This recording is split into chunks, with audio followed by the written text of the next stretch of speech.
Triumph Stag. These are the top of the wings. I'm very proud of this. This is the culmination of the work to finish the rebuild on a 1973 Triumph Stag. We don't think anybody's done an engine quite in this detail. This is a nut and bolt restoration, but we've polished things. As you can see, we've kind of little details to it to make it our own. But just really we're taking this video to show you and hope you can appreciate the amount of work that goes into these things. Our own little moniker on the front there of a Triumph Stag. That's the tops of the wings.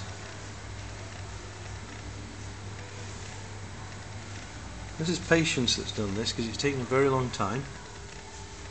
But the customer didn't bother us and gave us carte blanche really, and because of that we managed to make a very good job of it. And there you go, one Triumph Stag.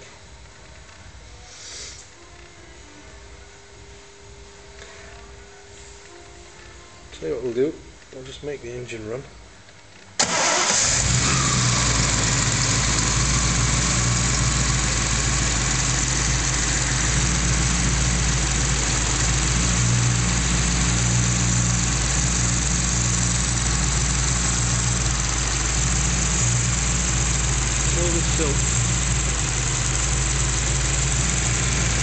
Smooth as silk. We make sure that the timing is all according to the manufacturer, so the timing marks are clearly defined on the pulley. Look, the engine's brand new obviously. These carburetors have been finely tuned so the engine just doesn't move.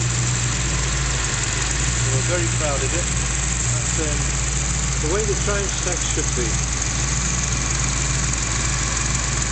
There we go, 1974 Triumph Stag, a culmination of a lot of hard work.